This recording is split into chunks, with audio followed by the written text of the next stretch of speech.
8, 7, 6, 5, 4, 3, 2, 1. This is Liam Hendricks, and you're watching Crosstown Crosstalk on the Barroom Network.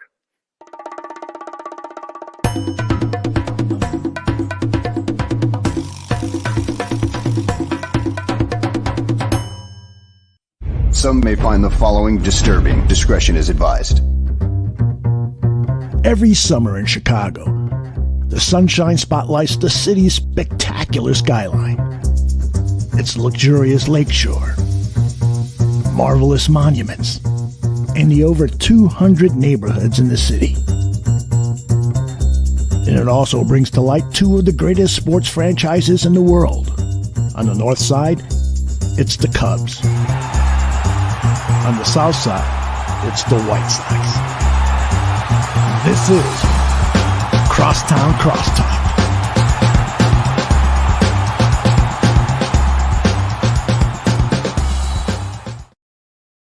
Hello and welcome to another very exciting episode of Crosstown Crosstalk presented by the Barroom Network. My name is Vinnie Parisi, and I am super stoked to be here with each and every one of you today for another episode of Barroom Network's favorite baseball show. That's actually not true. South Burbs Hitman's a great show. We've had other great shows in the past. We just love baseball here at the Barroom Network, and I'm thrilled to be a part of it. And the Chicago White Sox have actually been the team in town playing better lately, which wasn't able to be said even just a couple weeks ago.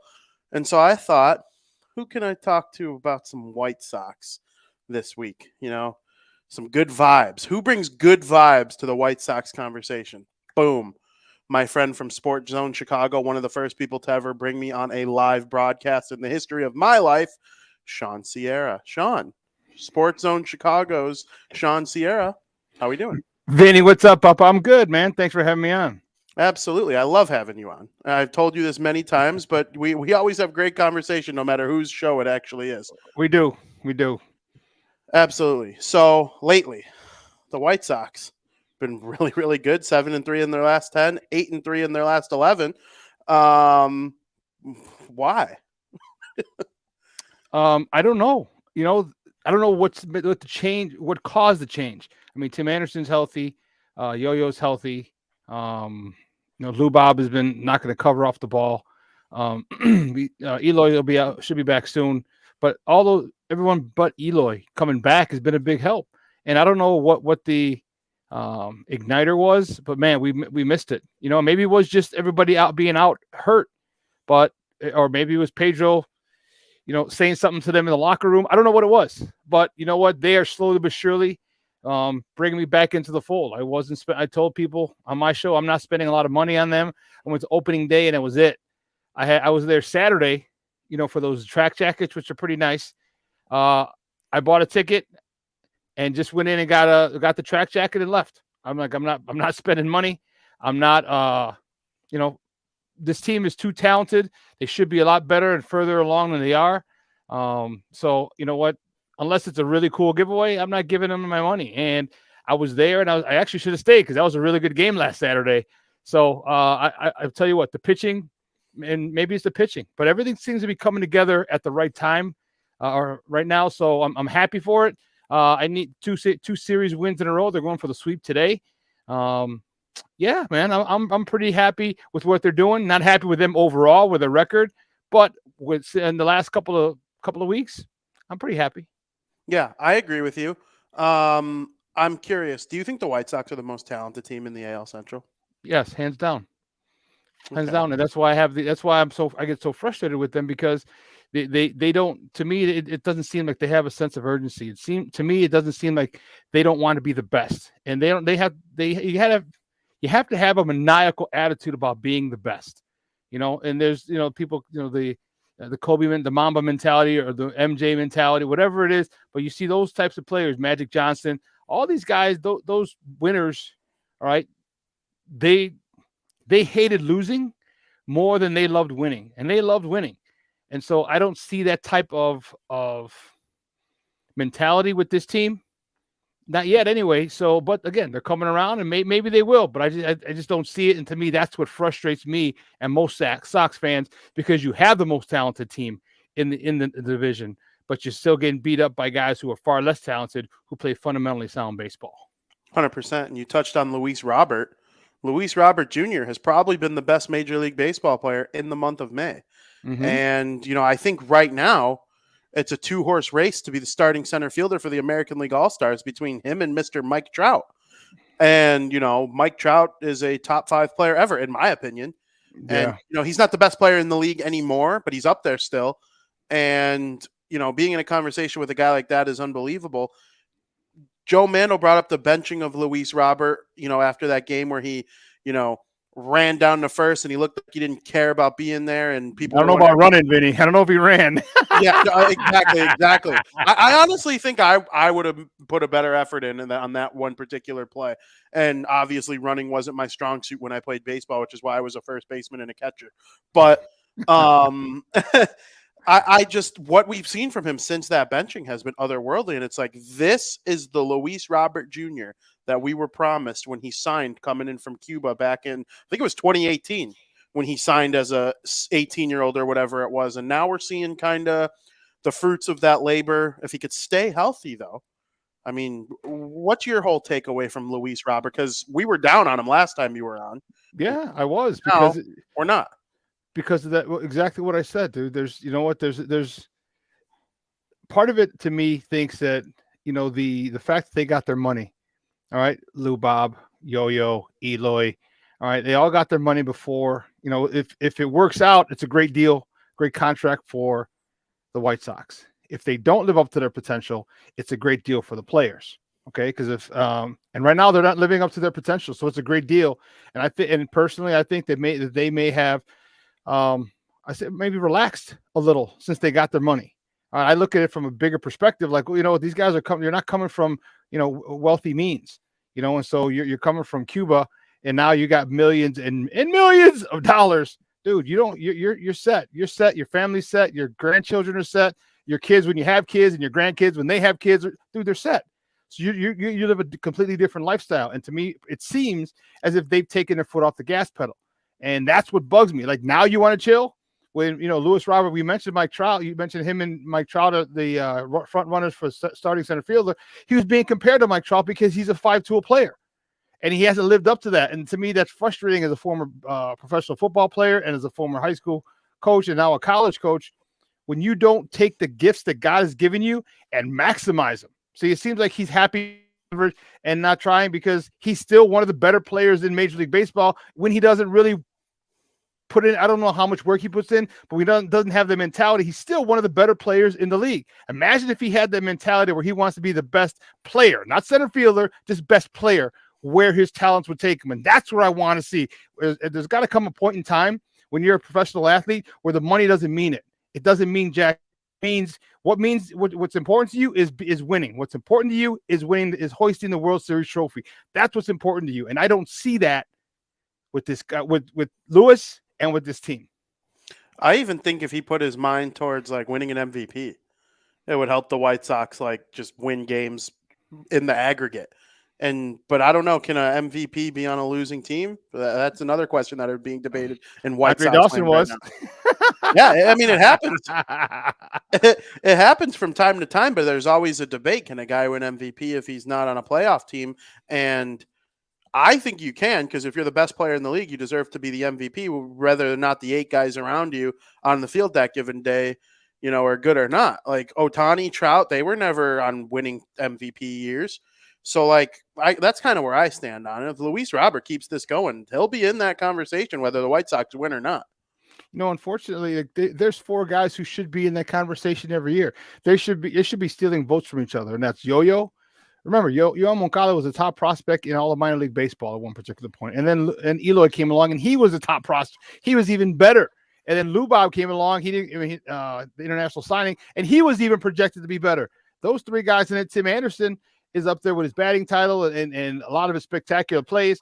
Dude, at least those 3 guys, maybe 4, but at least 3 should be in the MVP conversation, at least have 1 or 2 votes every year. And that's if they, I don't want to say take it seriously, but that's if they maximize and push themselves and had just a different mentality where they want to be the best, because the talent that they have is second to none. And they just don't maximize it. And that is what frustrates me and White Sox Nation.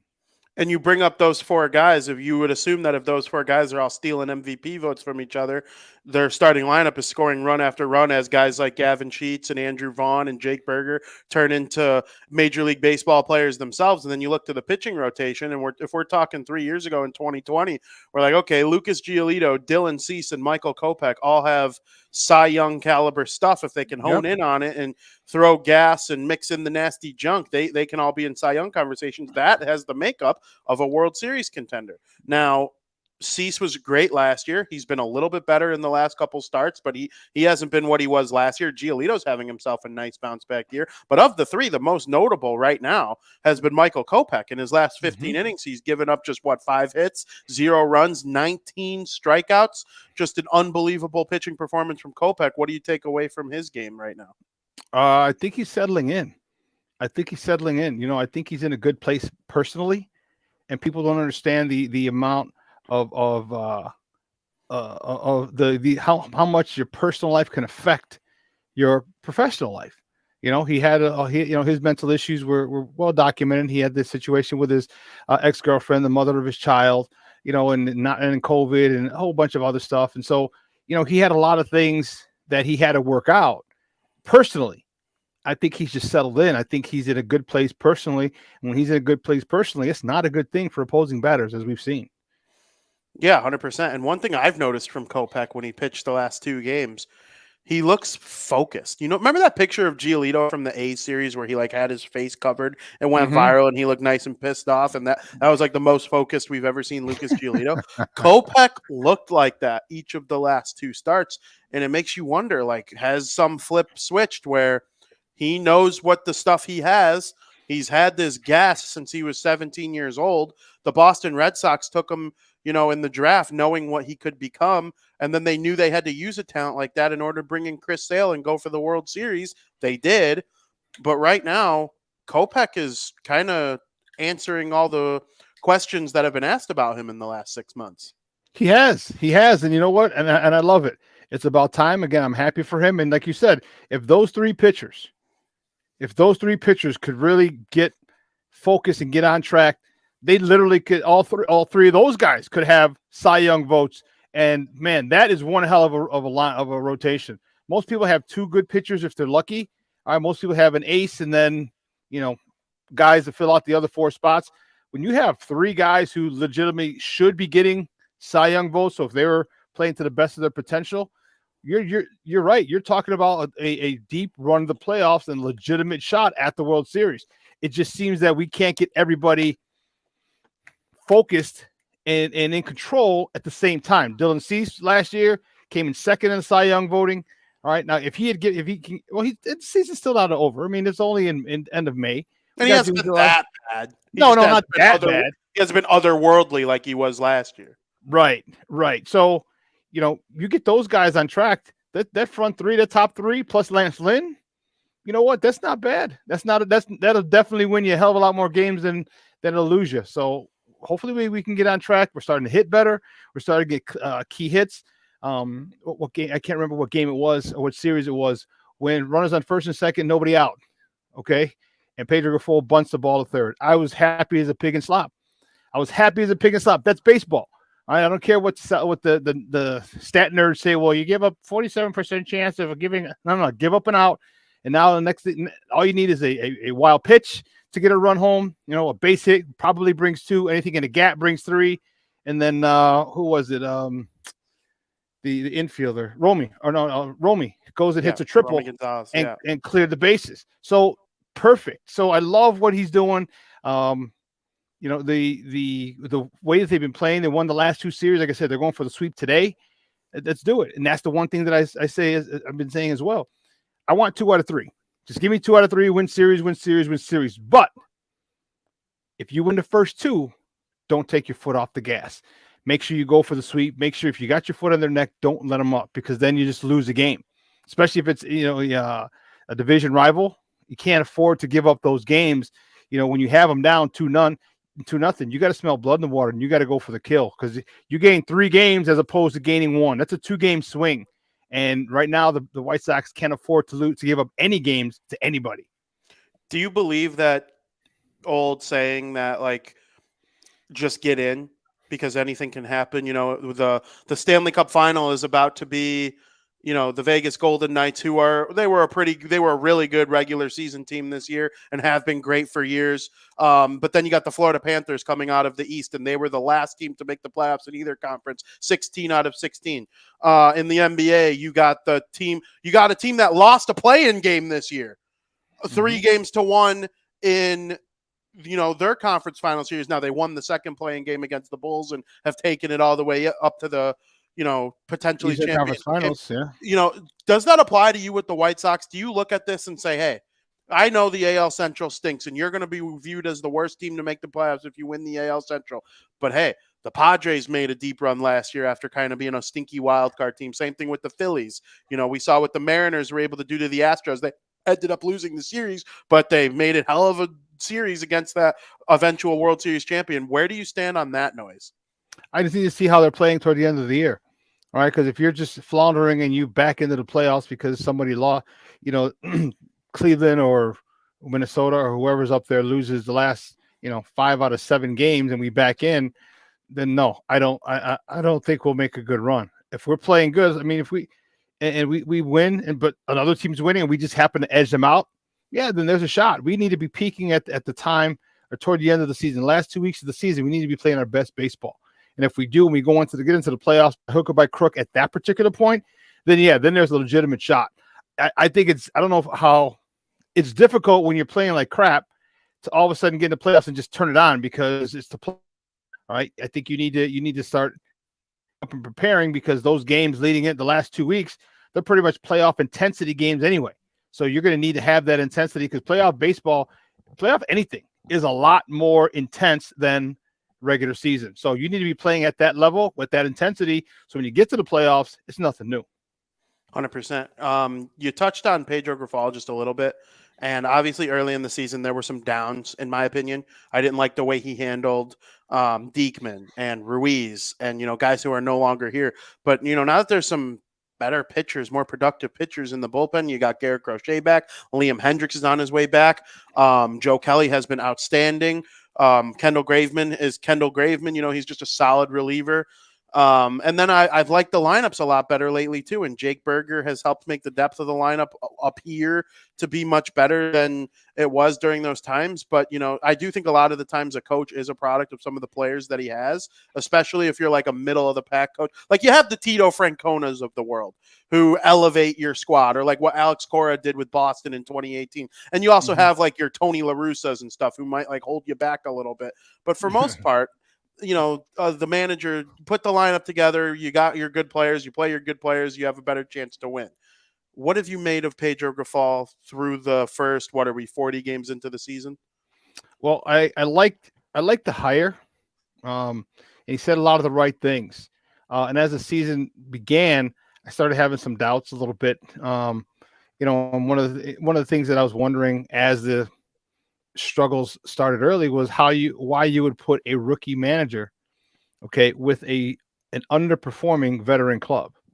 If it was a veteran club that has been, firing on all cylinders, and you got people in the locker room in the clubhouse that were leaders, it'd be a little easier transition, like 05 with Ozzie, or 04 when he came here, I should say, with Ozzie. All right. There's really no leaders in there. I know Tim Anderson might be the vocal leader, but Tim Anderson has a lot of personal stuff going on. He's a little erratic. He's flipping off fans. He's doing a whole bunch of other, you know what I mean? There's certain things about Tim. His defense at times when you really can't afford to have it, he just blows a routine ground ball. We see that. 5-6 years we've seen that now. So the leadership in the clubhouse was one that was lacking, in my opinion. And to bring a rookie manager in there who doesn't come with World Series, he won one with Kansas City, but he was a bench coach. So this is the first time him actually calling the shots, being the man with the spotlight on him. So I was a little leery of it. But he started. The one thing that I'm liking is he's honest. He's upfront with these guys. He's demanding the best out of them.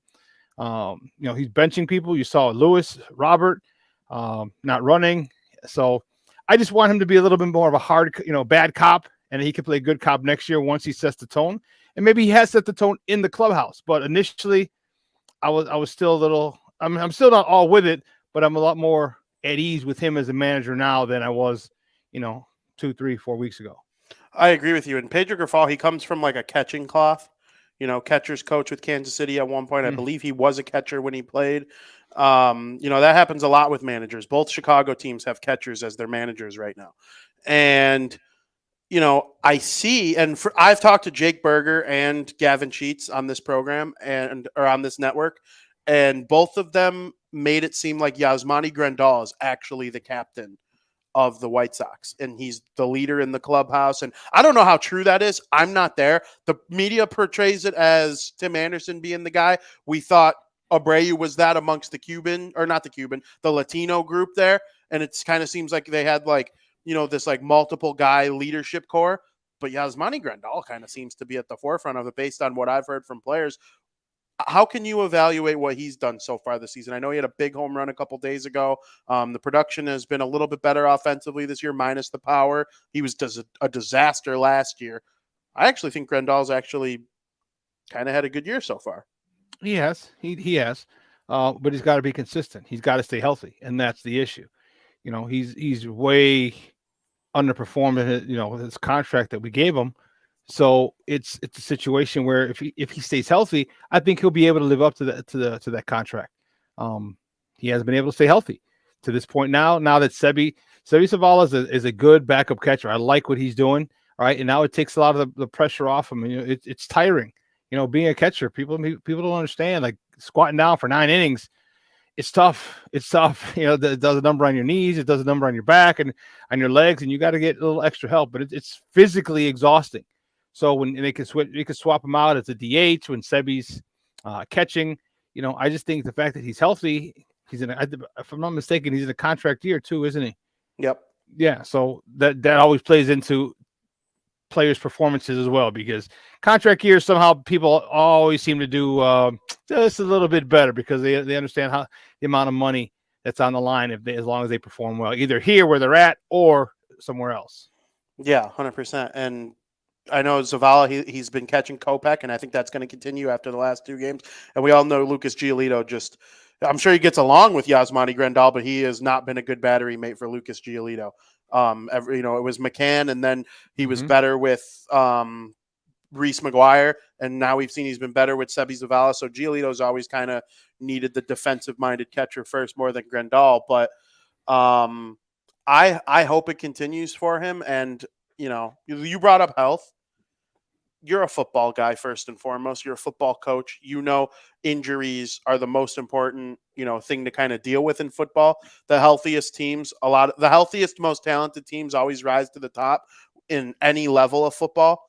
Why do the White Sox, though, deal with such health issues? Is there any football acumen that you have that may lead you to believe something about why this consistently happens every year? The only thing I can think of is stretching. Their stretching routine has to be taken in underneath a microscope and looked at intently, because it's a lot of soft tissue injuries. It's a lot of little sissy ass injuries that it's a tweak here, it's a tweak there, it's a tweak groin, a tweak hammy, a tweak this, it's tweaked oblique, a tweak. It's like, come on, I don't know how they stretch. First of all, I don't know how they train in the off season. Are they doing active stretching or explosive stretching? Do they how good their stretching routine is before they work out? Obviously what they're doing during the workout, and then post workout stretches. How do they stretch before the game? All right, do they stretch? Are you warming up? Are you breaking a sweat before the game? And my gut reaction would say, no, you're not breaking a sweat. Maybe you might get a little warm, but you got to be breaking a sweat, all right, before the game. And it's every game, and it's 162 times you got to do it. But your body will get used to it, and then it should help. I would love to see what these guys do, what their the coaches have them do, but also what they need to do as well, because all these soft tissue injuries could be avoided, and they need to be avoided. And I don't know why they keep happening. Well, I do know why they keep happening, because something's went wrong with their stretching routine and their diet. I don't know what they're eating. Young kids with a lot of money. Maybe we might find out one of them had a Burger King or a McDonald's or a Wendy's addiction, and they that's all they ate.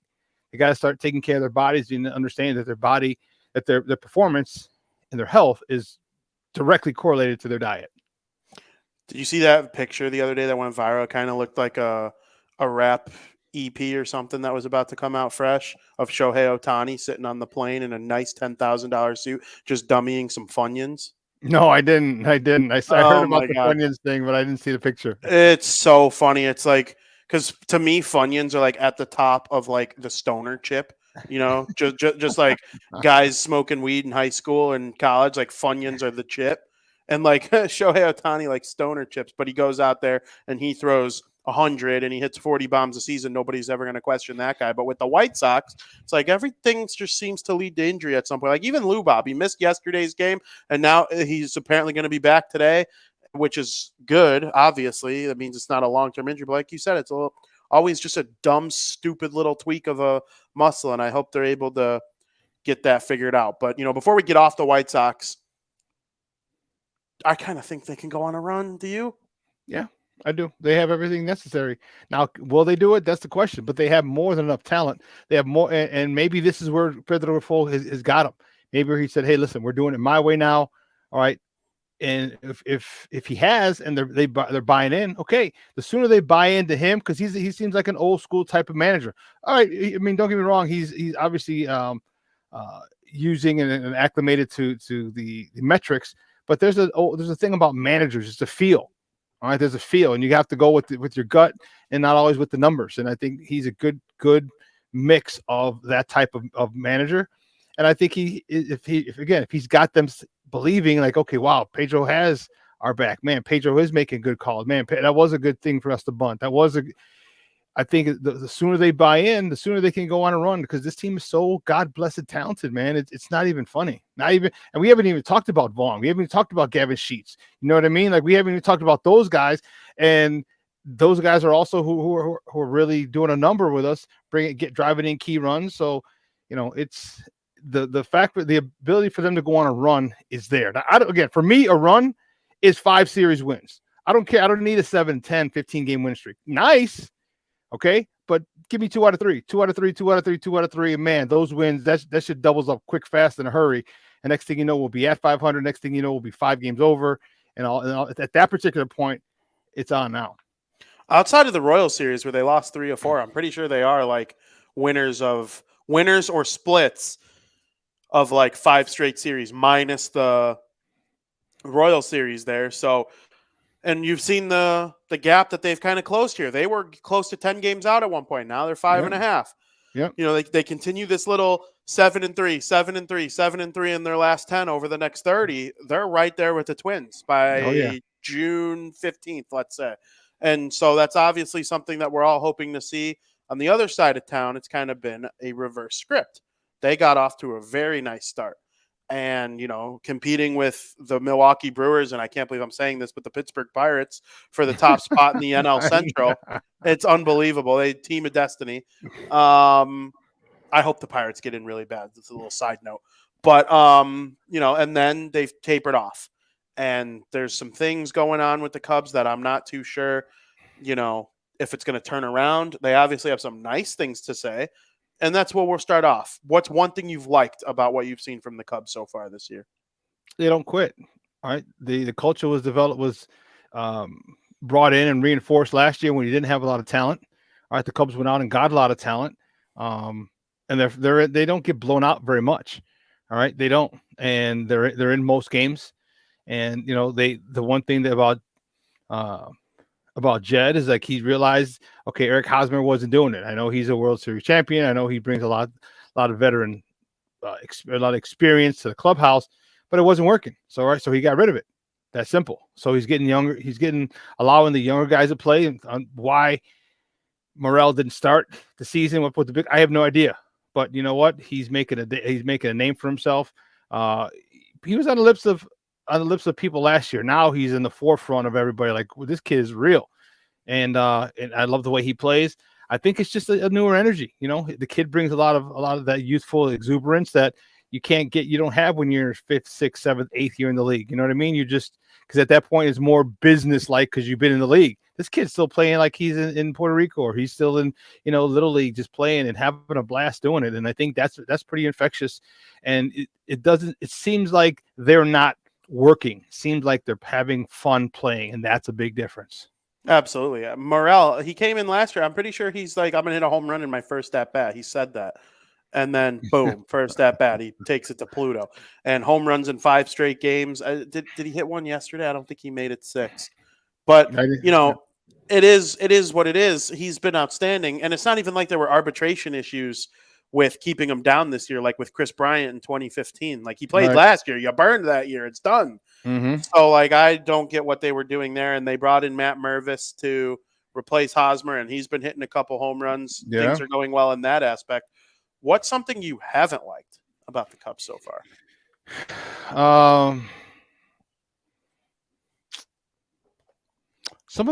I think starting pitching leaves a little bit desired, but I think also like on the south side, key hits at points in time, just key hits, and that's baseball. You got to get someone on, you got to get them on, get them over, get them in. If they're already over, if they're a duck on the pond, you got to get them in. You can't waste runners in scoring position. I think the Cubs, just like the Sox, but since we're talking to them, I think they have to do a much better job in those types of situations, because that's, pitchers they're human. So they're going to walk a guy. All right. They're going to accidentally hit a guy. There's going to be an error in the field. If you can make people pay, if you cannot shoot yourself in the foot and you make people pay when they make mistakes, I think that's what they have to do, because they're much improved as far as talent-wise from last year. They're just not the most talented team in baseball. So you're going to have to be one of the most fundamentally sound and smart teams in baseball. And key hits are huge. You got to go the other way. All right, you got runners in scoring position. All right, take the pitch where they give it. All right, don't try and pull it. Don't try and take it out the park. You got to just go the other way with it. Get the ball in play. And I think more key hits is what I haven't liked. But we'll see. But now that Morel's back, again, that excitement, that energy is changed, and it's changed for the better on the north side. David Ross is not as popular as he was maybe last year. Some people annoyed with how he handles the bullpen and bringing in Michael Fulmer to close games instead of other people. Are you a David Ross guy still, or things kind of changing in your mind as well? You going with the Cubs crowd? No, I'm still a David Ross guy. I really am. And you got to understand, it's easy. Why do you think so many catchers become managers? Because they have to manage the game while they're playing. All right. They have to, and I know a lot of times they'll set the defense. I mean, defense sometimes comes from the dugout, but you have to be in charge and make sure everybody's in the right spot. All right. You have to understand batters. All right. You have to understand, okay, well, this guy is, he's able to get this batter out. There's a lot that goes along with being a good catcher, which is why they make great managers. So because they started off, not as well as they would have liked. Trust me, Cody Bellinger was out for a little bit, and that dude was on fire. And I was a big Bellinger fan. And I told people, I don't know, I may have even mentioned it to you earlier. I was like, watch out for this dude, man, because I saw him when I watched him in spring training. I said, I'm not a swing analyst, but that looks a lot like his 2017, 2018 swing. And, this was right before spring training started, and look at the year he's starting to have. So he'll be back, and, the professor's coming back. They'll be fine. When you get everybody healthy again, managers and coaches, you're only as good as your players. If your players perform, then you're great. They sing your praises. And if they don't perform, you're the worst manager. Get them out of here, fire them. His time's done. So still a David Ross guy. Yeah, I agree. And I think there's going to be good baseball played on the north side throughout the summer. Do I think they're going to be a playoff team? I do not.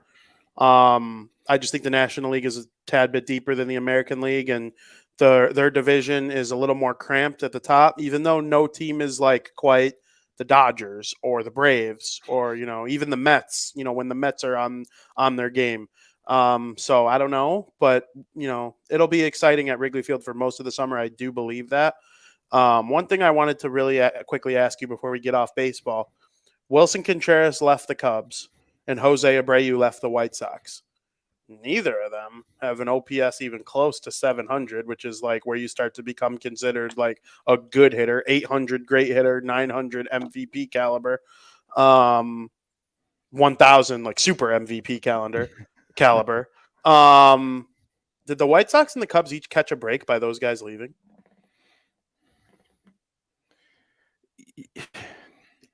I don't know if they caught a break, because just because they're doing that there where they're at now doesn't mean they would have done that here. Sure. Well, people say that. Oh, well, look, he's hitting this. Doesn't mean that. All right, they're both going to new locations. They're both going. I mean, think about Jose. Jose's got his kid, and or well, I don't know if they travel. You got to move down to Houston, or do you not? You know what I mean? Do you not move him to Houston with you? Do you keep him here in Chicago? You're in a new environment. You're getting used to everything. Your new teammates, and it's a lot. And to come along, and it's just different. And trust me, Jose and Wilson are those types of guys who they can get out and run. They'll get out and run and hit 10, 12, 15 homers in a month. You're like, whoa, what the hell happened? And get their numbers back to where they're used to being. So right now, I don't know about catching a break both sides of town. Right now they're just having a slump. But then again, everyone's going to have a slump. And what if their slump is the beginning of the year? And what if they go on a tear from the All-Star break on? You're going to forget about that slump real fast. So I still miss Jose's leadership. I miss his presence. But, even he said when he was leaving, it wasn't a family. And that's the thing in the locker room that, that we didn't see, that we didn't really – we kind of had an idea, an inkling, but we weren't sure until he confirmed it when he left. For sure. Yeah, hopefully each team – doesn't miss them too much by the end of the year, because that would mean they were both playing good enough baseball to at least be in the postseason hunt. I want to move off onto the beloved for just a couple minutes before we end the program. I'm watching Barroom Network's marquee show, I would say. The number one show here is Dan and Aldo Bare Their Souls. I think they just call it Bare Their Souls now, but Dan and Aldo, Dan Aguirre, Aldo Gandia are the main hosts.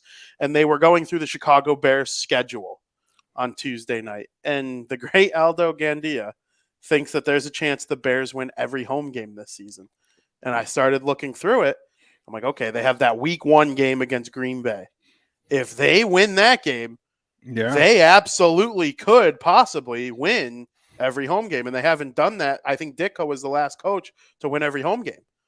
And I'm looking at the schedule as a whole, even some of the road games. It's a definite last place schedule. Am I crazy in agreeing with Aldo on that? Nope, not at all.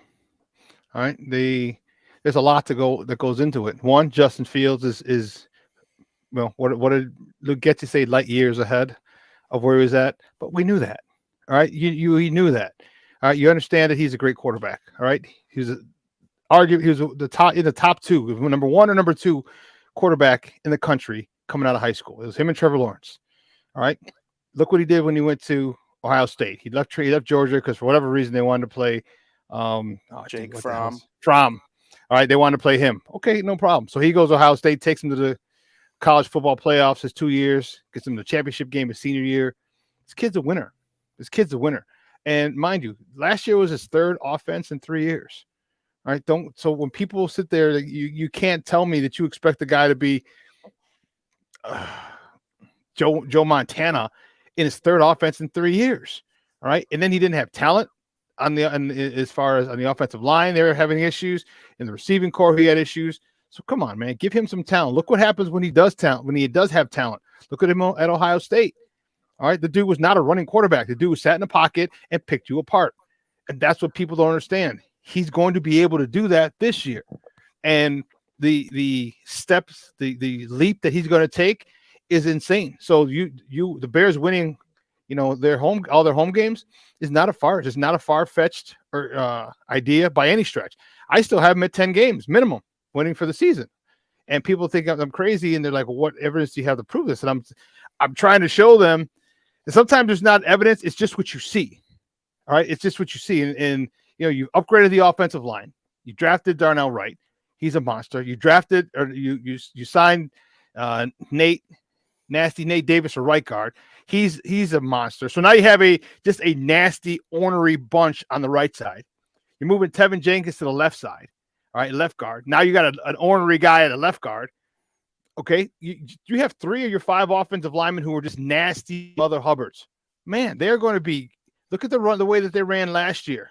Okay, they're going to be able to run the ball very well this year. What that does, that just opens everything up for Justin Fields. Justin Fields, I'm telling you, I can't wait until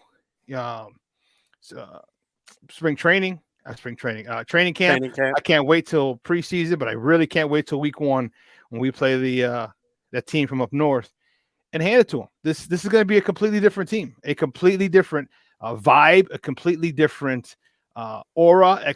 Man, this team is going to be good. Justin Fields is going to make a jump that people are going to be surprised at. I mean, he's going to get MVP votes. He got one last year. All right, he's going to do a hell of a lot better. DJ Moore, man, that's all they've been doing is working together. Him, they got Tyler Scott, the kid from Cincy. Was it Cincy? Yep, Cincy. Yep. And then the running back from Texas. I'm super high on him. Roshan Johnson. Yeah. So it's not a stretch by any means, Vinny. It's not. And the most important thing is the culture, right? And people are talking about, well, they got to stop the run. I get it, but they got enough guys. They got Billings. They have enough guys to improve that defense. I'm not putting them in the 85 Bears or the 2006 Bears defense by any stretch, but they're going to be much improved. They're going to stop the run much better. They may not be a top 5 run stopping team, but they'll be top half. And you go from damn near last to the middle of the pack. That's a huge improvement. And that's going to win them a lot of games. I really love what they've done on the offensive side. I like a lot what they've done on the defensive side. They couldn't get that key cornerstone 3-tech or that cornerstone edge rusher, but that's okay. Trust me.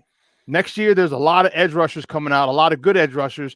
So you know what? You go and you build up that defensive line, get a nice rotation. So you got Javon Dexter. You have Zach with 2 C's, Pickens from South Carolina. And these guys, Dexter was not – his scheme was different. Everyone talks about, oh, well, he had minimal sacks. Well, that's not what his job wasn't to penetrate last year. His job was to mirror the offensive lineman, stop the run. All right, different attitude. All right, different scheme, different responsibilities. Zach Pickens, same thing. Well, not same thing. His issue was he had different coaches. And he said, I'm going to be 10 times better in the pros. He goes, I had a different coach. I haven't had the same coach for 2 years. So you get him in the same system now. This year and next year, we'll see an even bigger step from him. But when there's some consistency in the coaching staff, man, these 2 guys are going to be fine. Then you can go get your edge rushers next year or your 3-tech this year or whenever. You got enough draft capital to get 2 studs, either 2 stud ends or a stud 3-tech and a stud edge, I should say. You have it. So I'm not worried about it. I'm excited, really, truth be told. I'm really excited about it. And 10 wins, I'll be disappointed if they don't get 10 wins.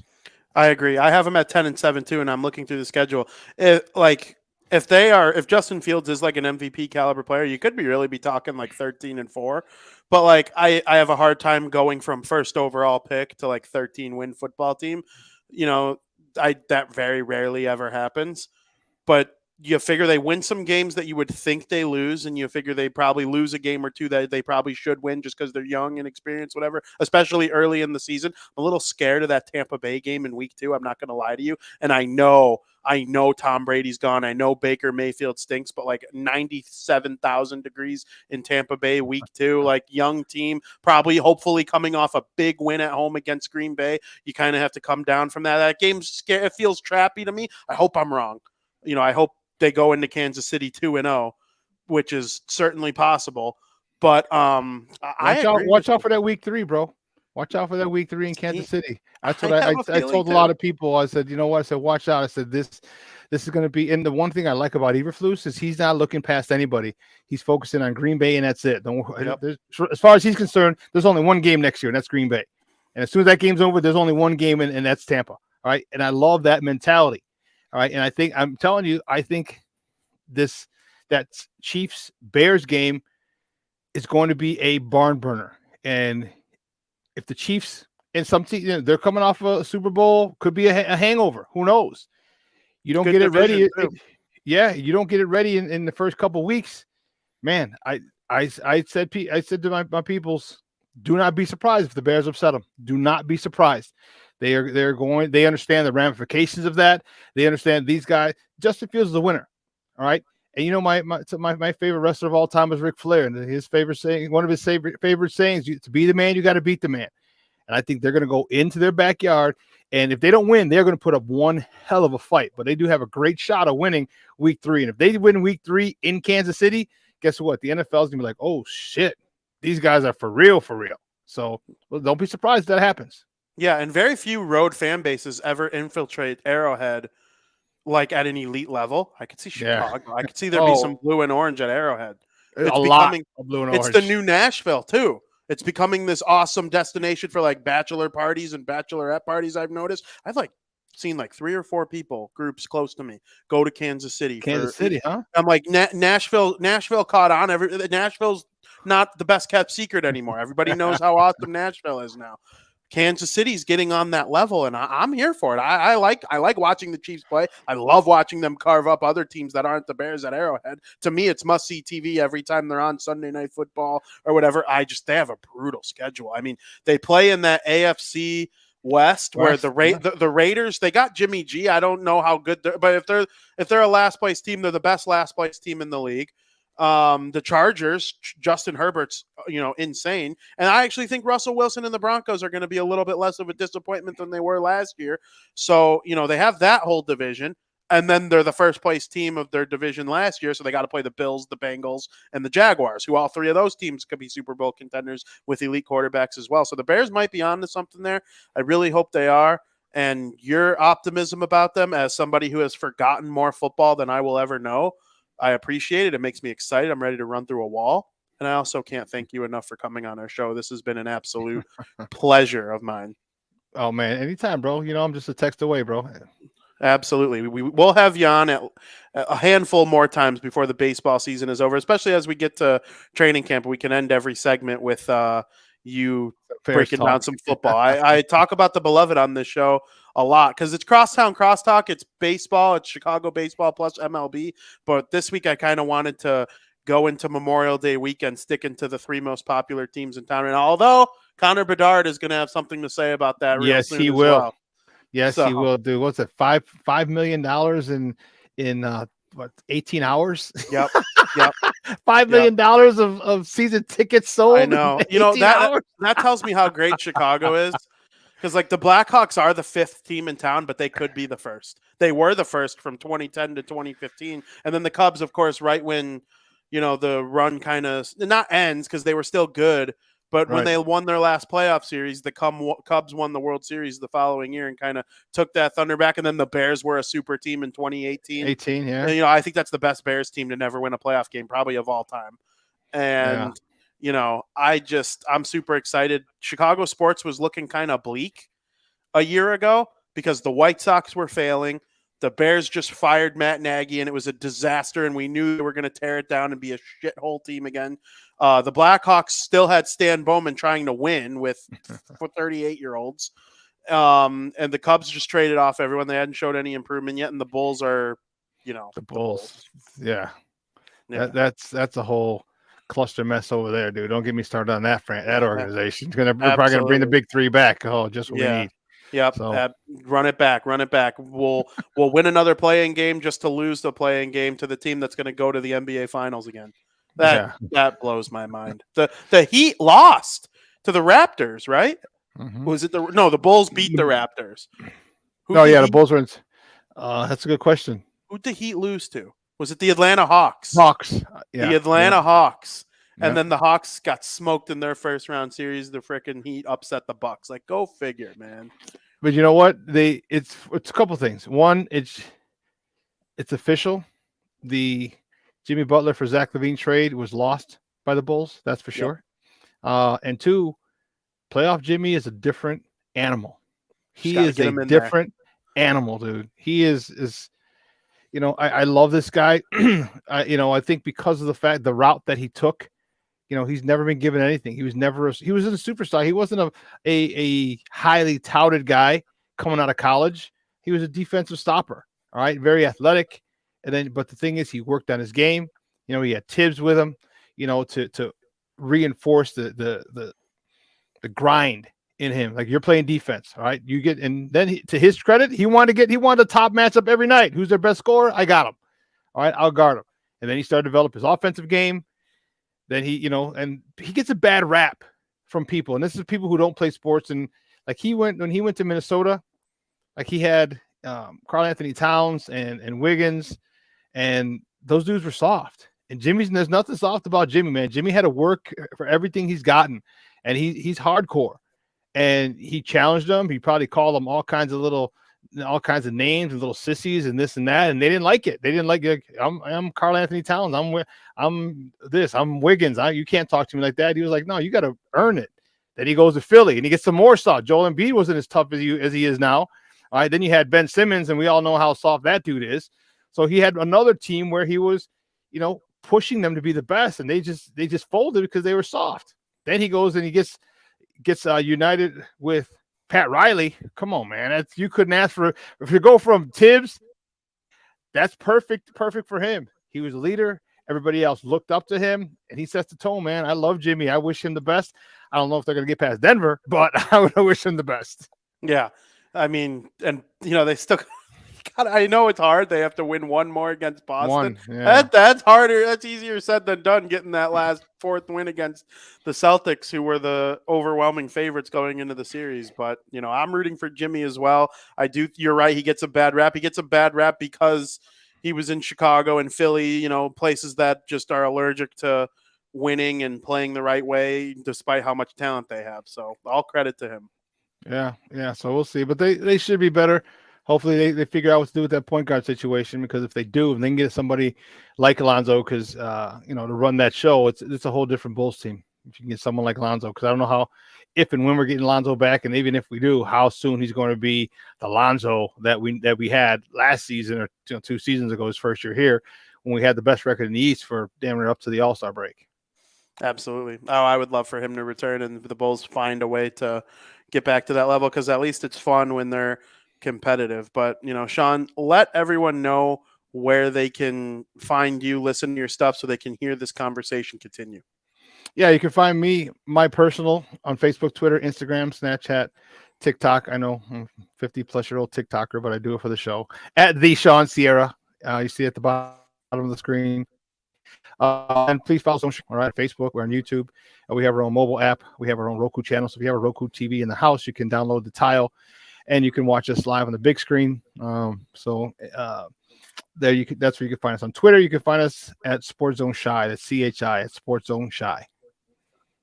Absolutely. And for everybody listening, you could go check out Shawn's Sports Zone Chicago. Follow him on Twitter at the Shawn Sierra. Great Chicago sports follow, just great follow in general. And of course, you can keep it also here at the Barroom Network and listen to all the great shows as we get ready for the summer with baseball and OTAs with the Bears, and training camp will be here before you know it. Hockey not going anywhere. Bar Down's here through the summer, so we'll take you through the Chicago Blackhawks making the number 1 pick, and they have the 19th pick. We'll see what happens with that. I'll be back on South Burbs Hitman on Monday to discuss all White Sox with Joe Mandel and Steven Zimmerman. Can't wait to do that. Shawn, I can't thank you enough for coming on our show. Make sure you follow me at Vinnie Parisi on Twitter. Make sure you follow Shawn at the Shawn Sierra on Twitter. And as always, thank you for listening. Another happy landing.